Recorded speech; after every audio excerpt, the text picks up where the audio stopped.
আসসালামু আলাইকুম টেকমেন্টর থেকে ইকরামুল ইসলাম আবারও হাজির হলাম নতুন একটি টিউটোরিয়াল নিয়ে। আজ আমরা দেখব প্রিমিয়ার প্রোতে কিভাবে কালার কারেকশন করতে হয়, সিনেমেটিক লুক দিতে হয় একটি ভিডিওতে। তো চলুন শুরু করা যাক।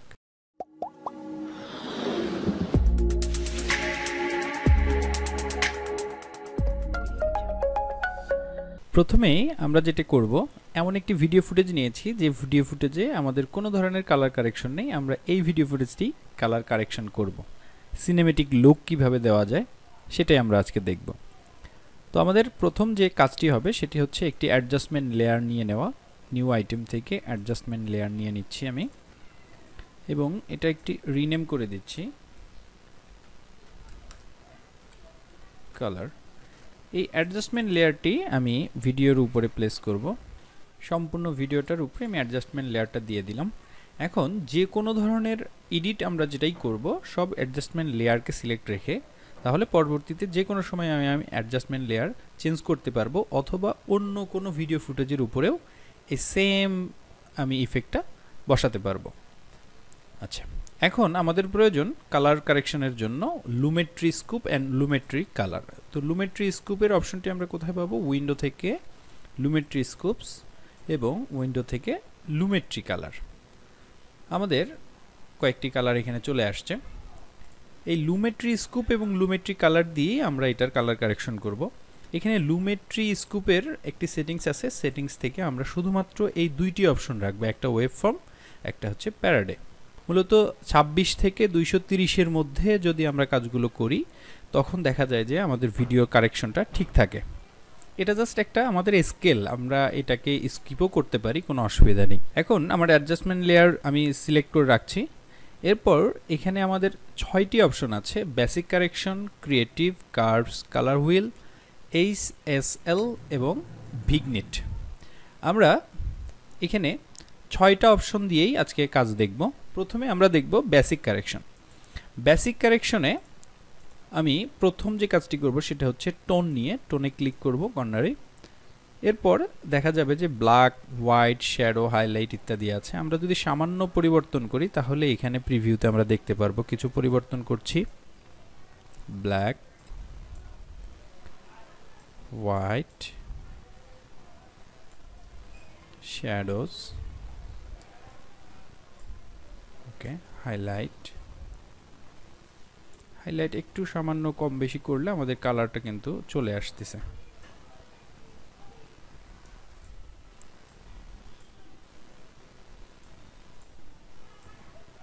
ওকে, এখানে একটা লিমিট দেখেন যে আমাদের 26 বা 0 এর মাঝামাঝি চলে আসতেছে আমরা যে কাজগুলোই করছি, আর বাকিটা 255 লিমিট এখানে। তো আমরা চেষ্টা করব যে এখানে যেন ওভারফ্লো কম করে, আমরা সেভাবেই কাজগুলো করব যাতে ওভারফ্লো ওদিকে কম করে।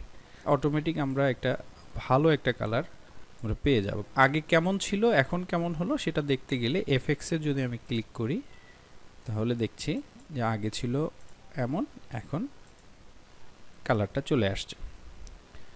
এরপর হোয়াইট ব্যালেন্স নিয়ে একটু কাজ করি। হোয়াইট ব্যালেন্সে ক্লিক করলাম, সামান্য যদি আমি একটু কম বেশি করি আপনারা দেখতে পারবেন যে কালার কিন্তু চেঞ্জ হচ্ছে। এটা নির্দিষ্ট কিন্তু কোনো মান নেই। আমি যদি বলি যে এখানে আমি 13 দিচ্ছি, এখানে -17 দিচ্ছি, এটা এই ভিডিও ফুটেজের জন্য অ্যাপ্লিকেবল হতে পারে, কিন্তু আপনি যে ভিডিও ফুটেজ নিয়ে কাজ করছেন সেই ভিডিও ফুটেজের জন্য এটা আপনার নিজেরই ম্যানেজ করে নিতে হবে যে আমি কত % দিলে আমার দেখতে ভালো হচ্ছে। যারা সাধারণত রেগুলার প্রফেশনালি এই কাজগুলো করে তাদের একটা ধারণা চলে আসছে যে এই কালারটার জন্য আমি কত পরিমাণ টেম্পারেচার, কত পরিমাণ টিন্ট ইউজ করব। ঠিক আছে, ওকে। বেসিক কারেকশনের আপাতত কাজ শেষ। আমি ক্রিয়েটিভটা পরে দেখাবো। এরপরে আসতেছি কার্ভসে। কার্ভসে আমি কাজ করব মূলত RGB কার্ভস নিয়ে। হিউ স্যাচুরেশন নিয়ে খুব একটা কাজ করতে হয় না, RGBটাই হচ্ছে মেইন। RGBর জন্য এখানে আমি 3টা ডট অপশন নিয়ে নিচ্ছি। পেন টুলের মতো প্লাস বাটন যখন আসবে এখানে ডট, এখানে একটা ডট, এখানে একটি ডট নিয়ে নিচ্ছি। এই 3টা ডটকে যদি এস শেপে, হালকা এস শেপ করে দেই, দেখা যায় যে কালার কারেকশনটা ঠিক থাকে। আমি এর আগেও প্র্যাকটিস করেছি, আমি দেখিয়ে দিচ্ছি।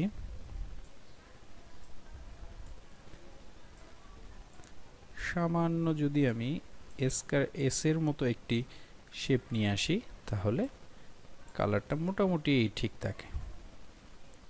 ওকে, এটা বলে দেই মিড লাইটের জন্য মিডলটা এবং হাইলাইটের জন্য এবং এটা শ্যাডোর জন্য। ঠিক আছে, তো কেমন হলো সেটা আবার আমি একটু দেখি। আগের কালার ছিল এমন, এখন কালার হচ্ছে এমন।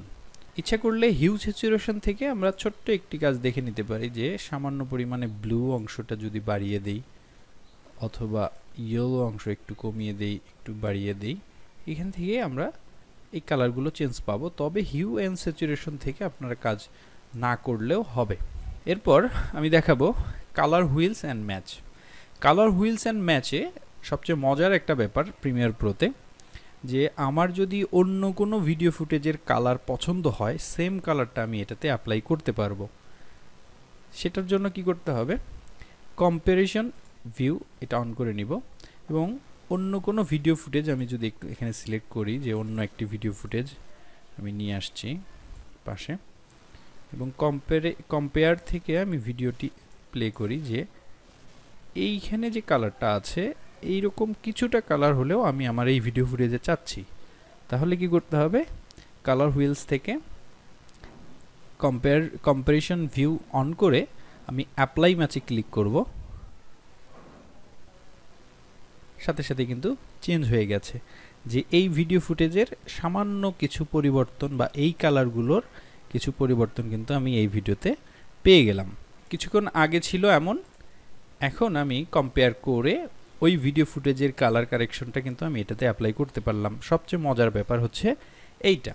এখন আপনার যদি এখানে মনে হয়ে থাকে যে না কালারটা আমার ঠিক নেই, আমার কাছে মনে হচ্ছে ঠিক আছে, তারপরে আপনারা যদি মনে করেন যে না কালারটা ঠিক লাগছে না, তো এইখানে আমাদের অনেকগুলো নব আছে, হাইলাইটার আছে, মিড টোন আছে, শ্যাডোজ আছে, সবগুলো থেকে আমরা কিন্তু এটাকে একটু পরিবর্তন করতে পারবো। এবার কম্পেয়ার ভিউটা আমি বন্ধ করে দিচ্ছি।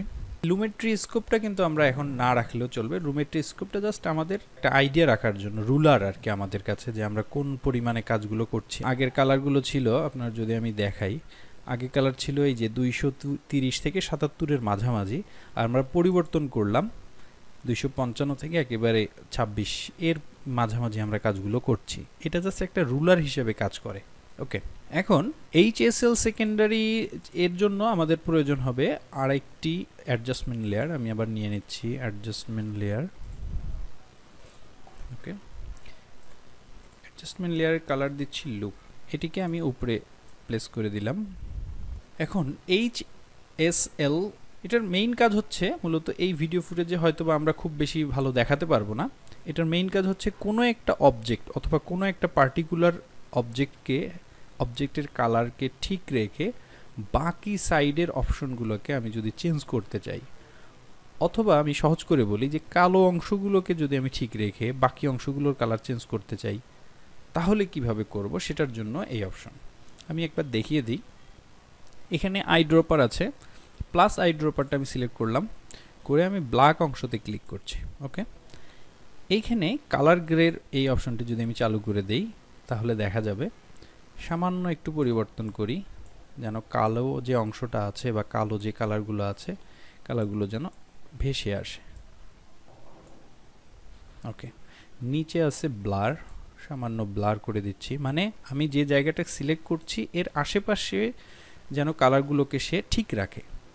ওকে, এখন আমি কি করব, এটাকে সরিয়ে দিলাম। এরপরে যদি আমি কোনো পরিবর্তন করি এখান থেকে, এখানে সামান্য পরিবর্তন করি, অর্থাৎ সে কালো অংশগুলোকে রেখে বাকি কালোগুলোকেই সে চেঞ্জ করবে এবং বাহিরের যে অংশগুলো আছে সেগুলোকে সে কিন্তু টাচ করবে না, অর্থাৎ আমি যে জায়গাগুলো সিলেক্ট করে দিলাম সেগুলোর শুধু কালার সে পরিবর্তন করবে। এই হচ্ছে HSL সেকেন্ডারির কাজ।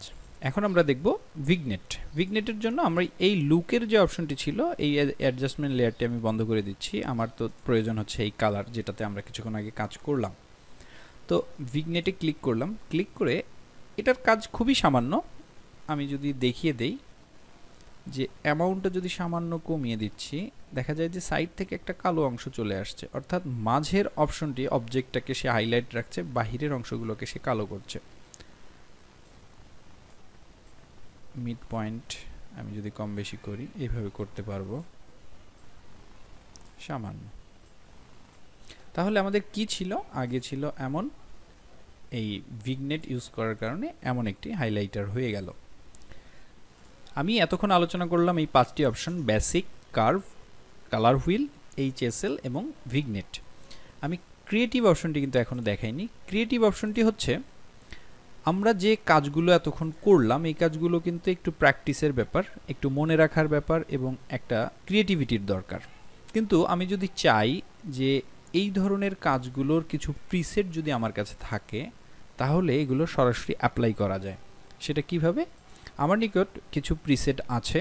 এটি হচ্ছে বিভিন্ন মুভির, একটা মুভিতে কি ধরনের লাটস ইউজ করা হয়, কালার কারেকশন করা হয়, এরকম আমার কাছে 150টা কালার লাটস আছে। আমি 2-1টা অ্যাপ্লাই করে দেখাচ্ছি। আমি বাকি অপশনগুলোকে যদি হাইড করে দেই, ক্রিয়েটিভ অপশনে যদি আমরা ক্লিক করি, এখানে অনেকগুলো ক্যামেরা কোম্পানি অথবা বিভিন্ন ধরনের কোম্পানিদের প্রিসেট আছে। এগুলো যদি আমি অ্যাপ্লাই করি তাহলেও কিন্তু একটা পরিবর্তন আসবে। আমি দেখিয়ে দিচ্ছি। যদি আমি ফুজি ইটার্না এটা ইউজ করি তাহলে এমন কালার আসবে, কোডাক যদি ইউজ করি এমন কালার আসবে, এরকম। মানে এখানে যেগুলো আছে মোটামুটি এগুলো আপনার হয়তোবা ইমিডিয়েট কোনো কাজের জন্য প্রয়োজন হতে পারে, সেগুলো আপনি ইউজ করতে পারেন। এখন আমার নিকট যে প্রিসেটগুলো আছে বিভিন্ন মুভির প্রিসেট, সেগুলো আমি ইউজ করে দেখাচ্ছি। জাস্ট এক ক্লিকে আমাদের পুরো থিমটাকে আমরা চেঞ্জ করব। তো ব্রাউজ করছি আমার কম্পিউটার থেকে, এখান থেকে আমি একটি কালার দিচ্ছি। যদি লালা ল্যান্ড মুভির যদি একটি কালার আমি ইউজ করি তাহলে কেমন ছিল তাদের লাটসটা, এমন করে আমি আমার নিকট অনেকগুলো মুভির কালার আছে। আমি যদি দেখিয়ে দেই, আমরা জাস্ট এক ক্লিকেই কিন্তু কালারগুলো চেঞ্জ করে ফেলতে পারছি। আমার এক্সট্রা কোনো কাজ করতে হচ্ছে না, শুধু ব্রাউজ করে আমি দেখিয়ে দিচ্ছি যে আমি কোন কালারটা বা কোন ইফেক্টটা আমি চাই। এই ধরনের অনেকগুলো প্রিসেট আমার কাছে আছে। যদি আপনাদের এই প্রিসেটগুলো প্রয়োজন হয় অবশ্যই আমাকে ফেসবুকে টেকমেন্টর ইকরাম এই ফেসবুকে ইনবক্সে নক করবেন, আমি প্রিসেটগুলো দিয়ে দিব। আমি কিছুক্ষণ আগে যে কাজগুলো করলাম ক্রিয়েটিভ অপশনটি বাদে বাকি যে কাজগুলো করা হলো সেগুলো যদি আমি এনাবেল করে দেই তাহলে আমাদের ভিডিও ফুটেজটি ছিল এমন। ওকে, কালারটা আমাদের মোটামুটি চলে এসেছে। এখন আমি যদি এখানে একটি সিনেমেটিক ব্ল্যাক ফ্রেম দিতে চাই তাহলে কিভাবে দেব? খুব সহজ। আমি কালার সিলেক্ট, এই অ্যাডজাস্টমেন্ট লেয়ারটা সিলেক্ট করলাম। এরপর আমি ইফেক্ট থেকে ক্রপ নামে একটি টুলস সিলেক্ট করে নেব, CROP ক্রপ। এটিকে ড্র্যাগ করে কালারের উপর দিয়ে দিব। এরপর আমি যে ক্রপ অপশনটি নিয়ে আসলাম, এটার টপে যদি আমি 11% এবং বটমে যদি 11% দিয়ে দিই তাহলে কিন্তু আমার এখানে ক্রপ হয়ে গেল। আমরা এখানে দেখতে পারবো যে সিনেমেটিক যে কালার ফ্রেমটা আছে, ব্ল্যাক যে ফ্রেমটা হয় সেটাও কিন্তু আমরা দিয়ে দিতে পারছি খুব সহজে। এটার জন্য ইফেক্ট থেকে ক্রপ ড্র্যাগ অ্যান্ড ড্রপ করব এবং এটার টপে দিয়ে দেবো 11%। আপনারা ইচ্ছা করলে এটাকে বাড়াতে পারেন, তবে এটার স্ট্যান্ডার্ড হচ্ছে 10 থেকে 12 পর্যন্ত। আমি 15 করে দিচ্ছি, অনেক বেশি ছোট হয়ে যাবে। তারপর আমি দিয়ে দিচ্ছি। আমার নিকট আরও কিছু ভিডিও ফুটেজ আছে। আমি সিনেমেটিক লুকগুলো যদি অ্যাপ্লাই করি ওই ভিডিও ফুটেজগুলোতে তাহলে কেমন হয়। ক্রিয়েটিভ থেকে লুক থেকে ব্রাউজ, আমি ব্রাউজ করছি। আমি যদি ডক্টর স্ট্রেঞ্জ এই প্রিসেটটা ইউজ করি তাহলে কেমন হলো ভিডিওটি। চমৎকার হয়ে গেছে, আপনারা দেখতে পাচ্ছেন। আগে ছিল এমন, এখন এমন হয়ে গেছে। বরাবরের মতো আমি আবারও একবার রিভিউ করে দিচ্ছি। প্রথমে কাজ করেছি এমন একটি ভিডিও ফুটেজ নিয়ে যেটাতে কোনো ধরনের কালার ইফেক্ট ছিল না। আমরা এটাকে এই চমৎকার কালারে এডিট করে নিলাম এবং আজকে 6টি অপশন নিয়ে আমি কথা বলেছি: basic correction, creative, curves, colour এবং HSL এবং ভিগনেট। আমি ক্রিয়েটিভ থেকে বিভিন্ন অফসেট কিন্তু বিভিন্ন প্রিসেট আমরা এটাকে অ্যাপ্লাই করে দিতে পারি অথবা নিজেরাই ম্যানুয়ালি এটাকে এডিট করতে পারি। এই ছিল আজকের টিউটোরিয়াল। আশা করি আপনাদের সকলের ভালো লেগেছে। যদি ভালো লেগে থাকে অবশ্যই ভিডিওটি লাইক করবেন, শেয়ার করবেন। কোনো প্রশ্ন থাকলে কমেন্ট করবেন। প্রিসেটগুলো প্রয়োজন হলে টেকমেন্টর ইকরাম ফেসবুক পেজে নক করবেন ইনবক্সে। এখনও যারা আমার চ্যানেলটি সাবস্ক্রাইব করেনি দ্রুত সাবস্ক্রাইব করে নেবেন। ভালো থাকুন, সুস্থ থাকুন। আসসালামু আলাইকুম।